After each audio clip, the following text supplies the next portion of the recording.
नमस्कार दर्शकों, आज हम फिर आपके बीच हाजिर हैं एक नए विषय के साथ। और ये विषय इस समय बहुत मौजू है इस पर बात करना, क्योंकि अभी आपने देखा कि एक खाड़ी के देश में भारतीय प्रधानमंत्री ने एक बहुत विशाल मंदिर का उद्घाटन किया, हिंदू मंदिर का उद्घाटन किया। और इस तरह की घटनाएं पहले बहुत कम हुई हैं। इसलिए ये कौतूहल का भी विषय है और हर्ष का, खुशी का भी विषय है हम भारतीयों के लिए। ऐसे में आज हम लोग इस पर बात करेंगे कि ऐसी क्या घटनाएं हैं जिनसे विदेशों में भारत के लोगों के प्रति और भारतीय लोगों के खुद अपने प्रति किस तरह के विचार पैदा हो रहे हैं, किस तरह से वह स्वयं को देखते हैं। और इससे भी ज्यादा आगे बढ़ के भारतीय उपमहाद्वीप में के जो प्रवासी हैं, उनके बीच में सांस्कृतिक आदान प्रदान कैसा है, वो एक दूसरे से किस तरह के रिश्ते रखते हैं, किस तरह से बंधे हुए हैं। क्योंकि हम जानते हैं भारतीय उपमहाद्वीप कई तरह की नेशनैलिटीज का, राष्ट्रीयताओं का समूह है। और उसमें वो सारी राष्ट्रीयताएं होते हुए भी हम सांस्कृतिक तौर पे बंधे हुए हैं। आज हमारे साथ बातचीत करने के लिए फिर डॉक्टर बॉबी लूथरा सिन्हा जी हैं। डॉक्टर बॉबी लूथरा सिन्हा एक जानी मानी विशेषज्ञ हैं, एंथ्रोपोलॉजिस्ट हैं, सोशल एंथ्रोपोलॉजिस्ट हैं। और इनकी विशेषता ये है कि इन्होंने प्रवासियों के बीच में विशेष रूप से काम किया है। तो प्रवासियों के बीच में काम करने के आधार पर और एंथ्रोपोलॉजिस्ट होने के आधार पर आप को चेयर हैं scientific commission of migration of the international union of anthropological and ethnographic sciences. यानी ये डील ही करती हैं विदेशों में अन्य जातियां किस तरह की हैं, और खुद भारतीय डायस्पोरा के साथ उनका इंटरेक्शन 1998 से चल रहा है यूरोप में। तो बॉबी लूथरा जी, आपका बहुत बहुत स्वागत है माटी माजरा के इस विशेष परिचर्चा में।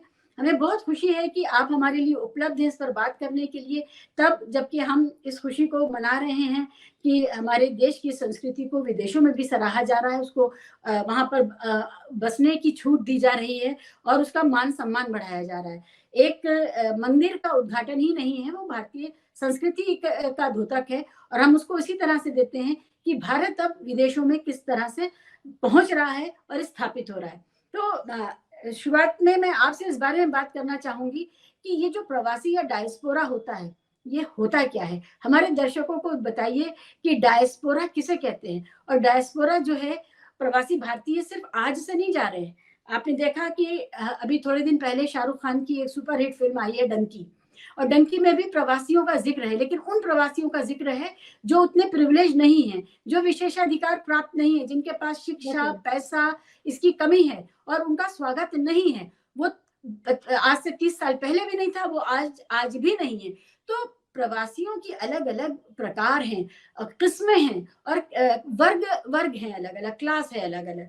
इसके अलावा 1947 के आसपास के जो भारतीय प्रवासी हैं या उपमहाद्वीप के प्रवासी हैं, उनमें, और जब भारत ने एक आर्थिक तौर पे में जब खुलापन अपनाया और हम एलपीजी जिसे हम कहते हैं लिबरलाइजेशन, प्राइवेटाइजेशन की जो पॉलिसीज हमारे यहाँ मनमोहन सिंह साहब ने इंट्रोड्यूस की, उसके चलते जिस तरह के बदलाव आए, तो जो 21वीं सदी का डायस्पोरा है सन 2000 से लेकर के अब तक का, वो कैसा डायस्पोरा है, वो 1947, 1960s, 70s, 80s, या जिसे हम कहते हैं शीत युद्ध का दौर, उससे कैसे अलग है।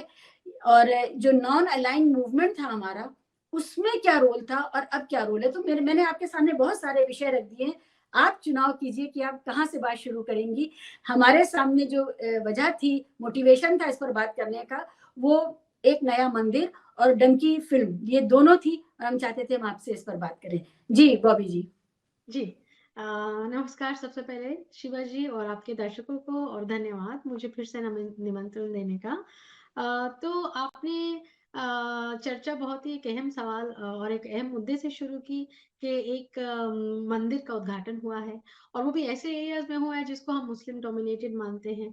लेकिन आजकल अगर आप ने देखा है तो एकदम ग्लोबलाइजेशन और मिक्स्ड माइग्रेशन का दौर चालू हो चुका है, जहां पर ना सिर्फ आदमी जा रहे हैं बाहर, लेकिन अब तो फेमिनाइजेशन ऑफ माइग्रेशन भी हो चुका है, बहुत की तादाद में औरतें भी जा रही हैं। तो ऐसे में हमारे जो एक टेम्पल का उद्घाटन हुआ है उसका तो बहुत वो महत्वपूर्ण इसलिए भी है क्योंकि जिस सिटी में हुआ है वहां पर पहला टेम्पल बना है। लेकिन खुशी की बात यह है कि हमारे जो टेम्पल्स हैं और हमारे जो धार्मिक स्थल हैं बहुत सारी विदेश की देशों में बनाए गए हैं और वो इंडियन डायस्पोरा द्वारा बनाए गए हैं। और वहां पर मॉस्क भी देखेंगे, साउथ अफ्रीका फॉर इंस्टेंस, जहां पर Indian migration mid 18th century से शुरू हो गया था। वो जब इंडेंचर लेबर के रूप में गए, बाद में तो गांधी जी का वहां पर प्रसिद्ध माइग्रेशन है ही। तो जब आप वहां के सबसे बड़े सिटी डर्बन में जाते हैं, सबसे बड़ी मतलब कि अगर आप इंडियन डायस्पोरा के पॉइंट ऑफ व्यू से देखें, डर्बन में जाते हैं, तो आपको वहां पर इंडियंस के खुद के, इंडियन ओरिजिन के लोगों के खुद के बनाए हुए मॉस्क भी मिलते हैं और आपको टेम्पल्स भी मिलेंगे। इसी समान अगर आप देखें कि यूके, जिसका सबसे बड़ा, बहुत बड़ा डायस्पोरा है इंडिया का, जहां पर वहां पर आपको गुरुद्वारा भी मिलेगा। यूएस में भी हमारे गए, तो ये जो है इंडियन पॉपुलेशन का और साउथ एशियन डायस्पोरास का माइग्रेशन का एक अहम हिस्सा है। अब चर्चेज आपको अक्सर दुनिया भर में मिल जाती हैं, बहुत सारी क्रिश्चियन कंट्रीज हैं, मान लीजिए जो वेस्टर्न यूरोपियन कंट्रीज है, या अमेरिका, कनाडा, ऑस्ट्रेलिया हो गया, यहाँ पर आपको चर्चेज मिलेंगी। और जब हमारा धार्मिक स्थल नहीं होता है, वहां पर डायस्पोरा बढ़ चढ़ कर स्थापित करता है। और बाद में अब तो खैर सरकार ने खुद जाकर वहां पर मंदिर बनाया। अदरवाइज आपने इस्कॉन टेम्पल्स के बारे में सुना होगा।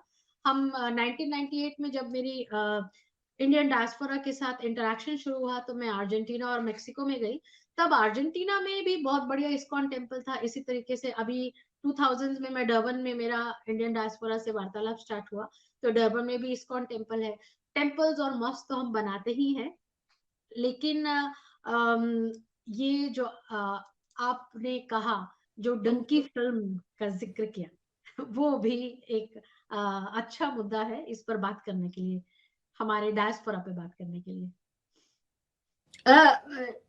बॉबी जी, हम तो विदेशों में जब जाते हैं, मैंने ईरान में देखा और भी दूसरे जैसे अफगानिस्तान में आप देखें, तो वहाँ गुरुद्वारे हमेशा से रहे हैं। और ईरान की जो सिख पॉपुलेशन है वो बिल्कुल इतनी घुली मिली है, और उनकी जो दस्तार है, जो पगड़ी है, अगर हम भारतीय हैं तो हम पहचान लेते हैं, वरना वो बिल्कुल घुले मिले लगते हैं वहां पर। और इसी तरह से जो और भी आगे के इलाके, वहां पर भी हमने देखा। तो ये जो भारतीय संस्कृति में जो स्पिरिचुअलिज्म के जितने भी ट्रेडिशंस हैं, ये हमें मिलते हैं।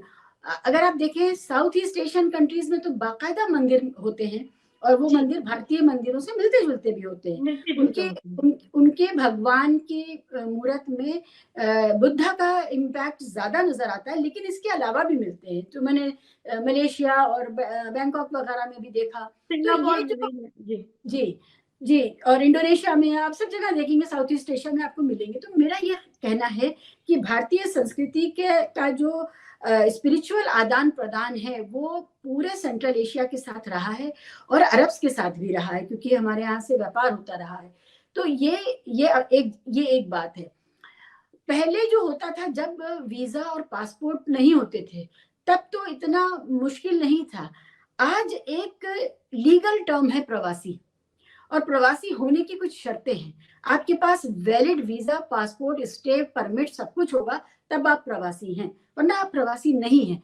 डंकी पिक्चर के बहाने से जिस बात पर हम लोग आते हैं, वो यही है कि क्या जो जिनके पास अपने इस देश में विशेषाधिकार हैं, प्रिविलेजेस हैं, क्या सिर्फ वही जा सकते हैं विदेशों में? जिनके पास ये प्रिविलेजेस भारत में भी नहीं है, वो उनके लिए विदेश के भी दरवाजे बंद हैं। तो ये जो वीजा पासपोर्ट का राज है, इसने प्रवासियों को किस तरह से डिफाइन किया है। और यहाँ से जब हम शुरू करते हैं, तो वो जो प्रिविलेज लॉट है, वो जो समूह है प्रिविलेज लोगों का, भारतीयों का विदेशों में, अब वो अपनी राजनीति सांस्कृतिक चिन्हों से कैसे स्टैब्लिश कर रहा है, कैसे असर्ट कर रहा है, और कैसे वो ये बता रहा है कि हम यहाँ के भी हैं और वहाँ के भी हैं, यानी भारत के भी हैं, जो डोनर कंट्री है उसके भी हैं, और जो हमें रिसीव करने वाली हमारा आज का निवास है, हम उसके भी हैं। तो ये असर्शन है, और ये असर्शन बहुत प्रोनाउंस्ड है, और ये कई तरह का है, एक ही तरह का नहीं है। उसमें वो भी ग्रुप्स हैं जो हिंदूज फॉर सेकुलरिज्म जैसे ग्रुप्स भी हैं, जो चाहते हैं कि जो सेकुलरिज्म के फायदे वो अमेरिका या वेस्ट में उठा रहे हैं, वो सेकुलरिज्म भारत में भी चलता रहे, और इसके उलट धारा भी है। तो मुझे इसके बारे में बताइए कि आज का डायस्पोरा क्या है? जी, आज का डायस्पोरा अगर आप देखें तो एक्चुअली डायस्पोरा इटसेल्फ जो एक टर्म होता है, इसका मतलब होता है स्कैटर्ड या डिस्पर्स्ड पॉपुलेशंस। ये ग्रीक टर्म से आता है और सबसे पहले जो स्कैटर्ड या पॉपुलेशन देखा गया वो जूश का माना गया, क्योंकि वो एक बहुत ही अद्भुत तरह से पूरी दुनिया में स्कैटर हो गई थी।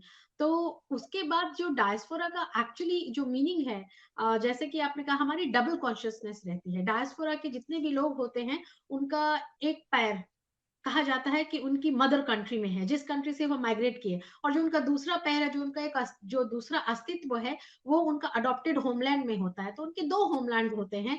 लेकिन धीरे धीरे जैसे ही वो फर्स्ट जनरेशन, सेकंड और थर्ड में तब्दील होती है, जैसे अभी यूके में तो थर्ड जनरेशन हो गया है, और वहां जब हम साउथ अफ्रीका की बात करते हैं, क्योंकि वो हमारे इंडिपेंडेंस से भी पहले के वहां पर गए हुए हैं, जैसे मॉरिशियस में हो गया, फिजी में हो गया, सुरिनाम में हो गया, नहीं तो कैरिबियंस में हो गया, और south Africa, Kenya, Uganda, Tanzania, इस तरह के देशों में हो गया। वो तो तब हमारे इंडिपेंडेंस से भी पहले के ब्रिटिश के राज के समय से गए हुए हैं। तो पूरे इंडिया में पूरे इंडिया का जो डायस्पोरा है वो दो तरीके का है। एक तो कंटेम्प्रेरी, जिसके बारे में आज हम बात करेंगे कि मंदिर भी बन रहा है जहां पर लेबर क्लास गई है, वहां पर रेमिटेंसेस जो भेज रहे हैं। और एक हिस्टोरिकल। हिस्टोरिकल तो जैसे अभी आपने ईरानियन के सिक्स के बारे में भी बात किया। हिस्टोरिकल की तो जड़ें इतनी लंबी हैं और इतनी मजबूत हैं कि वो बहुत इंटीग्रेटेड हैं अपनी अडॉप्टेड होमलैंड से। तो उनको छेड़ना मतलब बहुत मुश्किल है उनको वहां से। और कभी कभी ये देखा गया, आपने कहा जैसे आइडेंटिटी का जो असर्शन है, तो आइडेंटिटी का असर्शन जो है, लेट अस नॉट फॉरगेट, ये बहुत ही पीसफुल तरीके का है, क्योंकि वो जिस कंट्री में रहते हैं, उस कंट्री के रूल्स, उस कंट्री की आबो हवा, वहां का कल्चर, वहां का संस्कृति उनके बच्चों ने अडॉप्ट किया है, उन्होंने खुद ने अडॉप्ट किया। वहां का लैंग्वेज, मान लीजिए टर्बन बांधने का ही तरीका, जैसे आपने एग्जाम्पल दिया, इसी तरीके से जो डर्बन इंडियंस हैं, जो इंडियन साउथ अफ्रीकन हैं, तो उनका जो बैलेंस है, वो हमारा जो डायस्पोरा की पॉलिसी है, उसको हम उस बैलेंस को डिस्टर्ब नहीं कर सकते हैं। इसी के तहत जैसे हमने पहले बात किया कि इंडिया की इंडिपेंडेंस से पहले और इंडिपेंडेंस से बाद क्या हुआ। इंडिपेंडेंस से बाद ये हुआ कि गुट निरपेश का समय था, और नेहरू जी की जो पॉलिसी थी वो यही थी कि हम अपना देश बना रहे हैं इस समय अपनी भारत की आजादी के बाद, और हमारे जो पीपल ऑफ इंडियन ओरिजिन बाहर हैं, वो अपने मुल्क को बनाएं। जिन होमलैंड्स को उन्होंने कंट्रीब्यूट किया और अडॉप्ट किया, जहां पर उनका अस्तित्व है, उनके बच्चे और आगे की जनरेशंस हो रही हैं, वो उनका तकदीर आगे लेके जाए, ये था। लेकिन उसके बावजूद भी 1980s में थोड़ा सा हमारा पॉलिसी का दौर, फॉरेन पॉलिसी का दौर बदला, तो डायस्पोरा को दूसरी नजर से देखा गया, और तब राजीव गांधी जी के नेतृत्व में हमारे इंडियन डायस्पोरा को इंडिया के साथ एक्टिव संबंध रखने के लिए न्योते भी दी गए। ये इस कारण भी हुआ क्योंकि कुछ, जैसे आपने कहा कि इंटरनेशनल चेंजेस आ रहे थे, कोल्ड वॉर में चेंजेस आ रहे थे, प्लस कुछ एथिकल बातें थी, जैसे कि साउथ अफ्रीका में अपार्थाइड का रेजीम था, और उन्होंने कलर बेसिस पर, रेस के बेसिस पर बहुत ऑपरेशन और डिस्क्रिमिनेशन फैलाए। तो India was also the first country, one of the first country to register a complaint in the United Nations against South Africa. तो साउथ अफ्रीकन इंडियंस को क्या, साउथ अफ्रीका की पूरी पॉपुलेशन को ये याद है। तो जिस तरह के भारत के एक्शन से बाहर इंडियन डायस्पोरा की इज्जत अफजाई होती है, उनका मान लीजिए मान सम्मान बढ़ता है, इसी तरीके से हम लोग अगर यहाँ पर कुछ करें तो कभी कभी कड़वाहट भी बढ़ती है। तो मान लीजिए हिंदू मुस्लिम का मुद्दा बने, या आपने देखा ही होगा टेररिज्म के दौर पर, यहाँ पर हमारी जो पॉलिसी होती है, यहाँ पर हमारा जो नजरिया होता है, कभी कभी हमारी उधर की जो डायस्पोरा पॉपुलेशन है उनके लिए दिक्कत भी बढ़ाता है। बहुत ज़रूरी बात आपने कही कि दिक्कत बढ़ाता है। तो डायस्पोरा के नाम पर जब हम देखते हैं, पूरा भारतीय उपमहाद्वीप है और उसमें हम एक ज़बान, एक रंग, एक कल्चर, एक त्योहार और एक मौसम के उत्सव मनाने वाले लोग हैं। वैशाखी हुई, लोहड़ी हुई और दीगर दूसरे हमारे वो हैं, उत्सव हैं जो हम मनाया करते हैं। इस डायस्पोरा को आप किस तरह से एक दूसरे से आदान-प्रदान के रिश्तों में देखती हैं? ज़ाहिर है वहाँ पर जब कोई लोहड़ी गाता होगा, जब वहाँ पर कोई गिद्दा या इस तरह का कोई भी कल्चरल जब कुछ होता होगा, भंगड़ा होता होगा और गरबा होता होगा, तो ये सिर्फ़ एक जगह का नहीं हो सकता है, एक देश का नहीं हो सकता है। इसमें पूरा उपमहाद्वीप जो है वो अपनी झलक पाता है। और इसके अलावा भी मैंने देखा कि इस समय दुबई एक सेंटर पॉइंट बन गया है, खासकर भारत और पाकिस्तान के बीच में कल्चरल एक्सचेंज का। अभी-अभी खत्म हुआ है एक ज़बान का प्रोग्राम, जश्न रेख्ता, जो दुबई में इस बार हुआ, और उसमें हिंदी इंडो पाकिस्तान के बुद्धिजीवियों ने और उर्दूदान लोगों ने शमूलियत की, और एक कॉमन कल्चर का जो एक हम कहते रहते हैं उसको वहाँ पर साकार करके दिखाया कि हम एक ज़बान और एक ख़याल के वाले लोग हैं, जो हमारी बुनियादी फ़िक्रें हैं, जो कदरें हैं, जो वैल्यू सिस्टम है, वो हमारा एक है। तो ये, और इसको हम मशरिकियत या उसको पूरब की संस्कृति कहते हैं, और दुबई जो है वो सेंटर बन गया है। उसी तरह से आप देखिए सिंगापुर को आप देखें तो सोशो इकोनॉमिक तौर पे सिंगापुर सेंटर बन गया है पूरे उपमहाद्वीप का। हांगकांग सेंटर बन गया है। तो आप किस तरह देखती हैं जब भारत, पाकिस्तान, बांग्लादेश, अफगानिस्तान, श्रीलंका, भूटान, इस तरह के देशों के ये सब लोग जब आपस में वहां बाहर विदेशों में आदान प्रदान करते हैं, तो उनके बीच में किस तरह के रिश्ते हैं? जी। बहुत अहम सवाल है शिल्पा जी। और मैं ये कहना चाहूंगी कि अगर हम थोड़ा सा हिस्टोरिकल एवोल्यूशन की तरफ नजर दौड़ाएं, तो आजादी से पहले जितने भी साउथ एशिया के लोग, मान लीजिए बहुत सारे मेजर साउथ एशिया के लोग जो बाहर गए थे लेबर, इंडेंचर लेबर के ही तहत, तो तब तो सब कॉन्टिनेंट हमारा एक था। तो सबसे अहम ये बात हो जाती है कि बहुत सारे ऐसे लोग हैं जो अपने आप को इंडियन ही कहते हैं, लेकिन आज विभाजन हो जाने के कारण या तो वो बांग्लादेशी हो गए या वो पाकिस्तानी हो गए। हाँ, लेकिन जब वो जिस जगह से उठ कर आए थे वो इंडियन था। सिंधीज के साथ तो ऐसा अक्सर हुआ। जब पार्टीशन का, जिसको उर्दू पंजाबी में और हिंदी पंजाब, जो एक मुस्लिम पंजाबी है उसमें रौला कहते हैं। रौला मतलब शोर शराबा। और शोर शराबा जब कहा जाता है कि जब ब्रिटिशर्स के जाने का समय हो रहा था, तो विभाजन का शोर शराबा, हल्ला रोला, ये मच गया, ये बहुत तरह से बढ़ गया। तो उससे भी 8-10 साल पहले कुछ लोग निकल गए इंडियन सब कॉन्टिनेंट से। उनको डर लग रहा था कि हमारा क्या होगा, क्या नहीं होगा। तो अब जब वो मिलते हैं, तो उस उनकी सेकंड थर्ड जनरेशन में बहुत बनहौमी है। हमारा म्यूजिक, हमारा कल्चर, हमारा खान पान और हमारा कपड़े पहनने का तरीका ये ऑलमोस्ट एक है। अगर हम बिरयानी कहें तो ये कितने सारे मुल्कों को मिला देता है। और अगर हम समोसा कहें तो भी बहुत सारे मुल्क मिल जाते हैं। यहाँ तक कि साउथ अफ्रीका में तो जब मुस्लिम्स और हिंदू लीडर्स अपने अपने कम्युनिटी को, अपनी अपनी कौम को एंटी अपार्थाइड या मान लीजिए प्रो डेमोक्रेसी के भी रूल में काम करने जाते थे, तो उस पॉलिटिक्स को कहा जाता था बिरयानी पॉलिटिक्स और समोसा पॉलिटिक्स। क्योंकि जैसे यहाँ पर हमारे आज तक हमारे पॉलिटिक्स में देखा जाता है कि खाना तो बांटा ही जाता है राजनीतिक सम्मेलन में, तो स्पेसिफिकली वोटर्स को अट्रैक्ट करने के लिए, तो वहां पर भी यही होता था। So first of all food. और आज भी जब हम जाएंगे, बाहर जाएंगे, तो स्टूडेंट्स का जो अभी जो 1980s के बाद, जो 2000s के बाद मान लीजिए एक दौर चला है स्टूडेंट माइग्रेशन का, ये बहुत अहम है इस साउथ एशियन सॉलिडारिटी में। क्योंकि स्टूडेंट्स उठकर अब साउथ एशिया से आ रहे हैं। अब बहुत मेजर क्या कहते हैं, एक मूवमेंट है बांग्लादेश से और पाकिस्तान से भी। हिंदुस्तान से तो था ही, बांग्लादेश और पाकिस्तान इसमें शामिल हुए। तो यंग लोग आपस में मिलकर एक बहुत बढ़िया बनहौमी एस्टैब्लिश कर रहे हैं, जो कि शायद वो अपनी पुरानी जनरेशन से ज्यादा लिबरल महसूस करते हैं अपने आप को, थोड़े ज्यादा फ्री हैं, डिजिटली एडवांस्ड हैं, एक दूसरे को फॉलो करते हैं, इंस्टाग्राम पे हैं, सोशल मीडिया पे उनके अकाउंट्स हैं। So what you see is a very positive way of going forward for South Asia, and this is a big तो asset. तो इसमें वो लोग भी तो होंगे जो सोशल मीडिया से प्रभावित होकर के एक खास तरह का राष्ट्रवाद फैलाने की कोशिश कर रहे हैं, और उनका कहना है कि वो मक्का में भी शिव जी का मंदिर था, उसको वो वापस लेने वाले हैं, और जो मंदिर बन रहे हैं विदेशों में, खासकर खाड़ी देशों में, इसी से हमारी शुरुआत हुई है।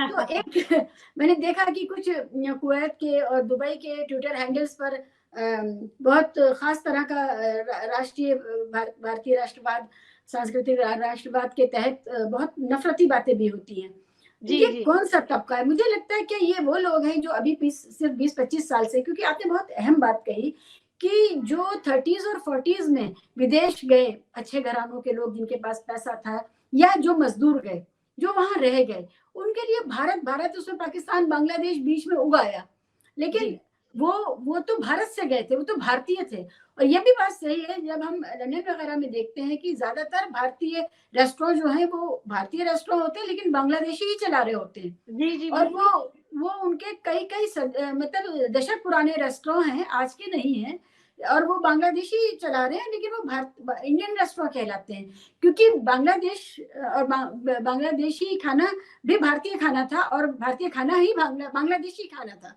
तो ये बात एब्सोल्युटली। समझ में आती है, इसमें कहीं कोई कंट्राडिक्शन नहीं है, या इसको इस तरह नहीं देखा जा सकता कि वो भारत का नाम गलत इस्तेमाल कर रहे हैं, क्योंकि वो तो भारतीय ही थे। अब अब यहाँ पर हम देखते हैं कि इतना आइडेंटिटी गड़बड़ हुई हुई है कि कोई नोच के अलग करना चाहे तो अलग नहीं हो रही है, कोई जबरदस्ती पराया बनाना चाहे तो वो जबान एक है, कैसे पराया बना देंगे। तो अब ऐसी स्थिति में जो नया तरह का सांस्कृतिक राष्ट्रवाद भारत में चल रहा है, क्या आपको लगता है उसके बायर्स, उसको पसंद करने वाले यूरोप में हैं क्या? यूरोप का जो डायस्पोरा यूथ है भारत का, क्योंकि हमें याद है थोड़े दिन पहले, ये बल्कि 1 डेढ़ साल पहले यूके में 2 गुटों के बीच में संघर्ष की स्थिति बनी, और वो मुस्लिम और हिंदू के नाम पे बटे हुए थे जी वहां पर। तो वहां में बड़ा ताज्जुब हुआ। अब उसमें सभी भारतीय मुसलमान और भारतीय लोग नहीं थे, उसमें कुछ और नेशनैलिटीज के लोग थे, और भारतीय हिंदू थे। तो ये जो ये तस्वीरें आती हैं, खबरें आती हैं, बहुत दिल को बेचैन करती हैं कि क्या हम वहां तक ले गए अपने इस लोकल झगड़े को, और लोकल सियासी आकांक्षाओं को। तो ये दुख होता है। ऑस्ट्रेलिया से भी कुछ ऐसी खबरें आई कि पहले पता चला कि किसी मंदिर पर हमला हुआ, लेकिन बाद में जांच हुई तो पता चला हिंदू गुट के लोगों ने ही मंदिर पे हमला करके उसका इल्जाम मुसलमानों पर लगा दिया, और वो बाद में मामला साफ हुआ और उसमें गिरफ्तारियां हुई। ये जो चीजें हैं कि ये नफरत वहां तक पहुंचाई जा रही है, एक्सपोर्ट की जा रही है, ये इसके बारे में आपका क्या ख्याल है? जी। अ, ऐसा होता है कि देखिए डायस्पोरास कम्युनिटीज जो होती हैं या जो हिस्टोरिकल इंडियन डायस्पोरा है, चाहे वो कंटेम्प्रेरी इंडियन डायस्पोरा है, ये आपस में एक नेटवर्क्ड कम्युनिटीज होती हैं। ये नेटवर्क्स के थ्रू जीवित है, नेटवर्क्स के थ्रू सांस्कृतिक आदान प्रदान करती हैं और एक दूसरे के साथ संबंध स्थापित करती हैं लोकली। और साथ ही साथ में इन्हीं नेटवर्क्स का संबंध अपनी होम कंट्रीज के साथ भी होता है। तो कभी कभी होम कंट्रीज के जो नेटवर्क्स होते हैं उनका पॉलिटिक्स बहुत जबरदस्त तरीके से हमारे उनकी अडॉप्टेड होमलैंड्स को इन्फ्लुएंस करता है। ये जो एक नेगेटिविटी है ये बहुत चिंताजनक है, but at the same time it is self limiting. क्यों? क्योंकि आप देखेंगे कि चाहे हिंदू हो तो चाहे मुसलमान हो, वो अपनी अपनी कंट्रीज में जो होमलैंड होती है वापस भी आना चाहता है। और साथ ही साथ में वो जिन अडॉप्टेड कंट्रीज में वो रह रहे हैं, मान लीजिए अब उनके बच्चों की सिटीजनशिप है लेकिन वो पीपल ऑफ इंडियन ओरिजिन है, तो वो मिक्स्ड उनके पासपोर्ट होते हैं, मिक्स्ड आइडेंटिटी होती है और वो रूल बाउंड होते हैं। तो वहां पर वो कभी भी ऐसा अपने अस्तित्व की हानि नहीं चाहते हैं। You know they don't want to go into that crisis कि वहां पर उनको गैर कानूनी करार कर दिया जाए। ये इसीलिए ये सेल्फ लिमिटिंग है। तो ये थोड़ी देर के लिए मान लीजिए द लल आफ्टर द स्टॉर्म, मान लीजिए, या तो सागर में हम पत्थर फेंकेंगे तो कुछ तो उसका होगा, असर तो आएगा, रिफ्ट आएंगे, लेकिन शांति भी स्थापित होगी। And most Indians abroad and most most of the diasporas want peace, क्योंकि वो क्या? बाहर गए हैं शांति और अमन के लिए, जी प्रोग्रेस के लिए, तरक्की के लिए। तो वो जी इन जी। तो मैं यहाँ पर एक बात यहाँ मेरे ध्यान में आ रही है कि क्या वहां पर जो भी भारतीय कम्युनिटीज हैं, या उपमहाद्वीप की कम्युनिटीज हैं, हिंदू मुस्लिम सिख ईसाई, इन कम्युनिटीज में आपस में कोई इंटरनल मैकेनिज्म है कि अगर हमारे युवा इस तरह की बेबुनियाद नफरतों का शिकार होंगे, हेट क्राइम्स करेंगे या हेटफुल एक्ट करेंगे, तो हम उन्हें रोकेंगे और हम ये नहीं होने देंगे, वहां पर यहाँ की अशांति वहां नहीं होने देंगे, और जो डायस्पोरा सॉलिडेरिटी है उसको प्रभावित नहीं होने देंगे? कोई इंटरनल मैकेनिज्म है क्या? देखिए ऐसे इंटरनल मैकेनिज्म्स ऐसे तो नहीं है। जैसे भारत के डायस्पोरास जो होते हैं उनका अपना ग्रुप्स होता है, और कभी कभी तो भारत के खुद के डायस्पोरास बटे होते हैं। ग्रुप्स में।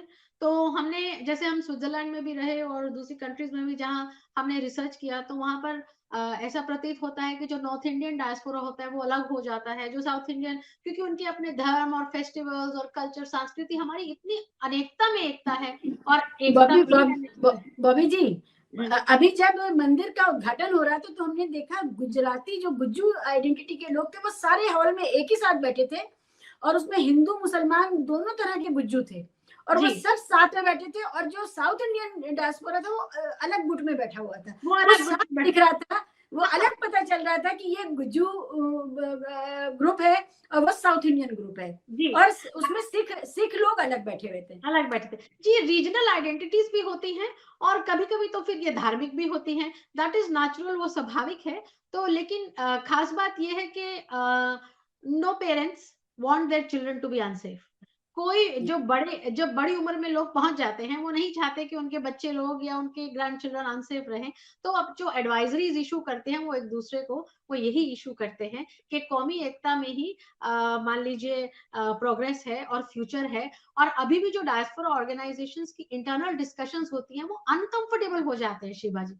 ये एक अच्छा संकेत है, ये एक पॉजिटिव संकेत है कि वो नहीं चाहते हैं कि हम लोग इतनी मुश्किल से हमने स्ट्रगल करके बाहर की मिट्टी में एक हमने जो एक कहते हैं विदेशी सॉइल में जाकर हम लोगों ने अपना बहुत मुश्किल से सिटीजनशिप ली है, हम लोगों ने अपने अधिकार लिए हैं और वो नहीं चाहते कि वो डाइल्यूट हो जाए। तो सर्टेनली वो नहीं चाहते। राजीव गांधी जी ने जब प्रवासी भारतीयों को संबोधित और आकर्षित करना शुरू किया था, और ये बिल्कुल हम उस समय बहुत यंग थे, बच्चे थे, और हमें बड़ा एक्साइटमेंट होता था कि अच्छा ये वाले भारतीय, क्योंकि हमारी उस समय हमारे परिवारों में बहुत इक्का दुक्का कोई विदेश में होता था, वो बड़ा स्पेशल होता था। जी, अब जी। हमें जब उस समय हम राजीव गांधी जी को, मैं तो सेवेंथ में थी, सेवेंथ एट्थ में थी, और उस समय जब ये हो रहा था तो मुझे बड़ा कौतूहल था कि अच्छा ये भी हो रहा है। अब वहां से लेकर के यहाँ जब हमारे परिवार के परिवार वहां बस गए हैं और हम यहाँ अल्पसंख्यक हो गए हैं अपने परिवार के अंदर, और वहां के लोग कहते हैं भाई तुम ही यहाँ आ जाओ, तुमसे मिलने हमें आना पड़ता है सबको, तुम दो तीन लोग हो, तुम उधर आ जाओ। ऐसी सिचुएशन में आपको अब जो प्रवासी को लेकर के भारत सरकार का जो रवैया है, जो उसमें बदलाव है, और अब वो कहाँ पहुंचा है, राजीव गांधी से लेकर के इस सरकार तक, हम प्रवासी दिवस और प्रवासी भारतीय के नाम पर जो पॉलिसीज हैं वो क्या है, उसके बारे में कुछ बताइएगा। जी, तो जैसे कि आपने 80s में जब हमने अपने डायस्पोरा के साथ एंगेजमेंट को बढ़ाना शुरू किया, तो उसके बाद जो 2000s अर्ली 2000 में हमने प्रवासी भारतीय दिवस को मनाना शुरू किया और ये 9th जनवरी को मनाया जाता है। और 9 जनवरी को मनाया जाता है इसीलिए कि 1915 में 9 जनवरी को जो गांधी जी थे वो वापस लौटे थे इंडिया। हाँ, आज़ादी का आंदोलन करवाने के लिए। तो उसकी कमेमोरेशन की खुशी में कि वो प्रवासी भारतीय थे और लौट गए थे यहाँ पर, मनाना शुरू किया गया। और प्रवासी भारतीय दिवस सम्मेलन होता है और उसमें अवार्ड्स मिलते हैं प्रवासी भारतीयों को और बहुत विभिन्न प्रकार के प्रवासी भारतीयों को अवार्ड्स मिल चुके हैं। जैसे कल्पना चावला जो यूएस की इंडियन यूएस सिटीज़न रही, इंडिया बोर्न थी, यूएस में उन्होंने काफ़ी काम किया स्पेस में। और इसी तरह हमारे मॉरिशस के फर्स्ट प्राइम मिनिस्टर को भी प्रवासी भारतीय सम्मेलन जो हुआ उनमें अवार्ड मिला है। तो ये अब लेकिन ये थोड़ा-सा रेमिटेंसेस पर भी निर्भर करता है। अगर आपको ख़्याल में आ रहा है, तो हमारे गल्फ कंट्रीज़ में हमारा इतना डायस्पोरा है कि वो घर वापस बहुत पैसा और रिसोर्सेज़ भेजते हैं। सो वो आकर्षित करने के लिए भी और उन डायस्पोरास को वू करने के लिए ये एक फॉरेन पॉलिसी का दौर है, थोड़ा-सा बायलैटरल ट्रेड का, हाई-टेक इन्वेस्टमेंट्स का, इंफॉर्मेशन एंड कम्युनिकेशन का। और इसमें यूएस का जो डायस्पोरा है इंडिया का, वो सबसे ज्यादा रेमिटेंस इंडिया को भेजता है। तो the diaspora is becoming very attractive. उसके बावजूद भी ये कहा जा रहा है कि we have to be careful. The diaspora is not just an object कि उसको सिर्फ इन्वेस्टमेंट का ऑब्जेक्ट माना जाए, वो सही नहीं है। हमारे डायस्पोरा का जो सॉफ्ट डिप्लोमेसी के एलिमेंट्स हैं वो बरकरार रहने चाहिए। इसमें हमारी वो कल्चर, क्या हमारी है, वो सॉफ्ट डिप्लोमेसी के एलिमेंट्स क्या हैं? सॉफ्ट डिप्लोमेसी के एलिमेंट्स में एजुकेशन, कल्चर और इनफैक्ट जो हमारा स्पिरिचुअलिटी है वो है। सो फॉर इंस्टेंस अगर आप जापान जाएंगे और उन लोग आपने बिंदी लगाई हुई या किसी भी चिन्ह से पता चल गया कि आप इंडिया से आ रहे हैं, राइट? तो वो आपको छूटते ही सब लोग नमस्कार करेंगे और एकदम झुक जाएंगे। और मजे की बात तो ये है कि वो आपको नमस्कार करेंगे, और अगर आपने बिंदी भी लगाई है वो उसके बावजूद भी एक तरफ से आपको बुद्धिज्म की बात करेंगे और दूसरी तरफ से ताजमहल। तो ये जो हमारा एक एलिमेंट है, this beautiful element of our soft diplomacy, our soft power, this should not be forgotten because this is long lasting. जितने भी हमारे हिस्टोरिकल डायस्पोराज रहे और जो हमारी भारत की पुरानी यादें हैं, वो इस स्पिरिचुअलिटी से घिरी पड़ी हैं, इस कल्चरल डाइवर्सिटी से घिरी पड़ी हैं। और अब जो है वो है एजुकेशन। एजुकेशन, हमारा इंडियन डायस्पोरा हमेशा बहुत एजुकेटेड होता है, और so what we need is a balance. मुझे यहाँ पर आपको बैलेंस। टोकना है। आपने कहा हमारा डायस्पोरा बड़ा एजुकेटेड होता है। बात क्या इतनी सिंपल है? क्या हमारा डायस्पोरा एजुकेटेड होता है, या हमारे बेस्ट एजुकेटेड लोग ही चुन लिए जाते हैं? हमारे बेस्ट इंजीनियर, डॉक्टर्स चुन लिए जाते हैं, पेट्रोलियम इंजीनियर्स, हमारे जो नासा के काम के लोग हैं, इसरो से इतने लोग चले गए। तो लेकिन क्या कभी वो दिन आएगा कि मेहनत से जो अपनी धरती को सींचते हैं, या मेहनत से जो शक्ल देते हैं दुनिया को, उन लोगों को खासकर यूरोप में या व्हाइट वर्ल्ड में आने की अनुमतियां आराम से मिलेंगी, या वो जलील होते रहेंगे? वो इसी तरह से आधे बचते कुछते, आधे मरते आधे जिंदा पहुंचेंगे? क्या ये मुमकिन नहीं है कि जैसे सऊदी अरब, यूएई, बहरीन, कुवैत में हमारा बिना पढ़ा लिखा अशिक्षित मजदूर भी जा पाया, और फिर उसने कुछ 5-10 साल में ही अपने परिवार की तकदीर बदल दी, और बच्चे पढ़ने लगे और फिर वो पढ़ के जाने लगे। तो जिस तरह से खाड़ी के देशों ने हमारे अशिक्षित लोगों को अपनाया, क्या कभी व्हाइट वर्ल्ड भी ये इतना अपने आप को क्या क्या आश्वस्त महसूस करेगा कि वो आने दे और उनकी मेहनत का लाभ उठाए, और बदले में उनको वो दे जिसके वो हकदार है? जी, तो शिबा जी, ये बहुत गहरा सवाल है, लेकिन थोड़ा-सा इसका जो हमें एक आंसर मिलता है वो हमारी हिस्ट्री में भी मिलता है। आपने सुना होगा कि 1945 जब युद्ध सेकंड वर्ल्ड वॉर समाप्त हुआ, तो उसके चलते जो यूरोप को और फर्स्ट वर्ल्ड को रिकंस्ट्रक्शन के एफर्ट्स चाहिए थे, तो उन लोगों ने तब अपनी माइग्रेशन के द्वार खोल दिए।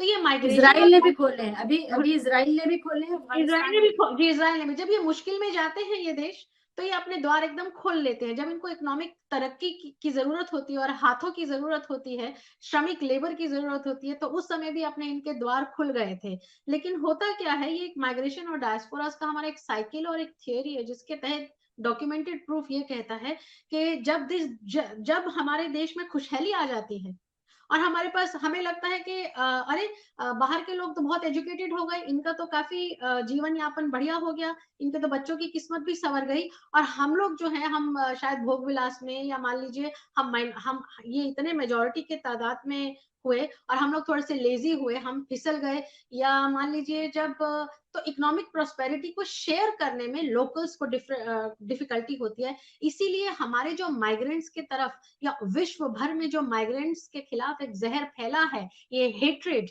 आपने ये भी देखा होगा, क्योंकि लोकल गवर्नमेंट्स बहुत फंडामेंटलिस्ट हो गई हैं, और ऑल ओवर द वर्ल्ड जो इलेक्शंस का समय है, ये बहुत बड़ा डर है एक, कि संकीर्ण, एक नैरो माइंडेडनेस का आवाज आ रहा है। सो माइग्रेंट्स के लिए दौर डिफिकल्ट हो जाता है, एक तो रिलीजियसली, या मान लीजिए ideologically, and secondly when Nations become prosperous, तो उनको माइग्रेंट्स के साथ अपना तब हिस्सेदारी मुश्किल लगती है। जब गरीबी होती है और माइग्रेंट्स की जरूरत होती है तो उनको बनाया जाता है। तो अभी भी अगर आप देखेंगे, तो जैसे आपने कहा कि इजराइल में फिर से जाने लगे हैं, यही लोग अगर वीजा की रेजिम में नॉर्मल टाइम पर जाते, तो शायद इनको एंट्री भी नहीं मिलती। तो ये तो हमको मिलजुल कर आने वाली दुनिया को बनाना है, और हमको एक बात समझनी है शिवा जी, मैं कहना चाहूंगी that the history of migration is the history of the world, and the history of the world is the history of migration. ये आपस में इतने जुड़े हैं।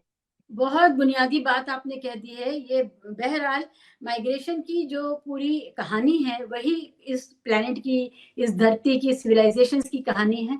हमने माइग्रेट हो करके एक दूसरे को ज़्यादा एनरिच किया है, ज़्यादा समृद्ध किया है। हमने एक दूसरे के आदान प्रदान से एक दूसरे की व्यवस्था, एक दूसरे का के पास जो साइंस थी, जो टेक्निक थी, जो जो भी जैसे उपचार की जो व्यवस्था थी, चाहे वो यूनानी हो, चाहे वो आयुर्वेदिक हो, चाहे वो जापानीज हो, चाहे वो चाइनीज हो, इन सभी चीजों को का आदान प्रदान किया है और इससे ही ये दुनिया आगे बढ़ी है। जिन लोगों को लगता है कि जैसे सीए एनआरसी के सपोर्टर्स जो लोग हैं, उनको ये लगता है कि भारत में कोई इलीगल तरीके से आता है तो वो गुनाह अजीम है, वो आर्थिक कारणों से आया है और वो यहाँ पर आकर के 2 वक्त की रोटी अपनी मेहनत से कमा रहा है, तो ये बहुत बड़ा गुनाह है। लेकिन यही गुनाह तथाकथित गुनाह करने हमारे भारत से बहुत सारे लोग पंजाब से, हरियाणा से और दीगर इलाकों से जाते हैं और वो कई बार बचते नहीं हैं। अगर 10 जाते हैं तो 8 मर जाते हैं कई बार, और बचना उनकी जिंदगी का सवाल बन जाता है। तो ऐसे में हम लोगों को के बीच में ये जो संभ्रांत परिवार है, ये संभ्रांत लोग हैं, जिनके पास इतना सरप्लस वेल्थ है कि इस कारण से उन्हें अपना घर छोड़ के चोरी छुपे कहीं नहीं जाना पड़ता। वो लोग इस दर्द को नहीं समझते कि बच्चों का पेट पालना या अपना पेट पालना या दवा दारू, माँ बाप की, इन सब कारणों से इंसान इंटरनली भी डिस्प्लेस होता है। वो उड़ीसा जैसी जगह छोड़ करके, कालाहांडी जैसी जगह छोड़ करके, या बिहार का कोई इंटीरियर इलाका हो, वहां से निकल करके वो बॉम्बे और बैंगलोर जाता है और वो कई बार अपनी देश की सरहदों को भी लांघता है, क्योंकि ये सारी सरहदें इंसान द्वारा बनाई गई, आदमी द्वारा बनाई गई हैं और ये एडमिनिस्ट्रेटिव सरहदें हैं, ये नेचुरल बाइफर्केशंस नहीं है। इसमें ये प्रकृति ने नहीं दी थी हमें, ये हमने एडमिनिस्ट्रेटिव ईज के लिए बनाई। और अब हम इसको लेकर के इतने ऑब्सेस्ड हो गए, जिसको हम कार्टोग्राफिक ऑब्सेशन कहते हैं, कि हम अपने देश के नक्शे के साथ इतने ऑब्सेस्ड हो गए हैं कि हमें किसी गरीब की आह, दर्द, जरूरत नजर नहीं आती है। बहरहाल हम कहीं पर जा रहे हैं कुछ पाने के लिए, तो कुछ हमारी तरफ भी आ रहे हैं, जो हमसे भी बुरी हालत में है वो हमारी तरफ भी आ रहे हैं। डायस्पोरा का सवाल, जो सब कॉन्टिनेंट का सवाल है, वो एक तरह से मैन मेड बॉर्डर्स की जो त्रासदी है उसका भी सवाल है और सांस्कृतिक आदान प्रदान का भी सवाल है। इसको जब हम इस नजर से देखेंगे तब हमें पता चलेगा कि जैसे हम कहें और हमारे बच्चे जिनको हम तैयार करते हैं, विभिन्न एग्जाम दिलाते हैं, प्रतियोगिताएं कराते हैं, IELTS कराते हैं, GRE कराते हैं, कि वो किसी तरह विदेश चला जाए और वहां की संपदा और वहां की आर्थिक खुशहाली जो है वो हमारे परिवार का हिस्सा बन जाए। इसी तरह के कारणों की वजह से लोग आते जाते हैं। बहुत बहुत शुक्रिया बॉबी जी, बहुत कुछ रह गया है सुनने से आपके लिए, और हम अगली बार आपसे इस बारे में और भी चर्चा करेंगे। खासकर मैं इस बारे में बात करना चाहती हूँ कि हम सब कॉन्टिनेंट में देखते हैं कि एक असर्शन है फेमिनिस्ट या जेंडर आइडियोलॉजी का, जिसमें हम ये देखते हैं कि सिर्फ 2 जेंडर नहीं बल्कि बाकी के जेंडर्स को लेकर के एक मूवमेंट खड़ा हो रहा है। वो नेपाल में भी है, वो बांग्लादेश में भी है, वो पाकिस्तान में भी है, वो भारत में भी है, वो कई जगह है। तो क्या हमारे पास कोई इस तरह का भी कोई ढांचा विकसित हो रहा है, स्ट्रक्चर पैदा हो रहा है, जो जेंडर के आधार पे लोगों को एक करता है, मजदूरों के आधार पे, श्रम के आधार पे एक करता है, या इस तरह की दूसरी कैटेगरीज हैं जो हिस्टोरिकल नहीं भी हो अपनी बनावट में, लेकिन वो परिस्थिति जनित हो सकती हैं, लीगल व्यवस्था के द्वारा भी उत्पन्न हो सकती हैं। तो इस बारे में हम आपसे आइंदा बात करेंगे। आज हमने ओवरव्यू लिया प्रवासियों के हालात के मद्देनजर उप महाद्वीप का, इसे भारत का मामला नहीं था। बहुत बहुत शुक्रिया। माटी माजरा के दर्शकों से गुजारिश है कि आप अपने इस चैनल को सपोर्ट करिए, इसको आगे बढ़ाइए, इसका ख्याल रखिए, और हम इस बात का ख्याल रखेंगे कि हम नई नई जानकारियां और गहन विषय आपके सामने लाते रहें। बहुत बहुत शुक्रिया डॉक्टर बॉबी लूथरा, और बहुत बहुत शुक्रिया दर्शकों। नमस्कार।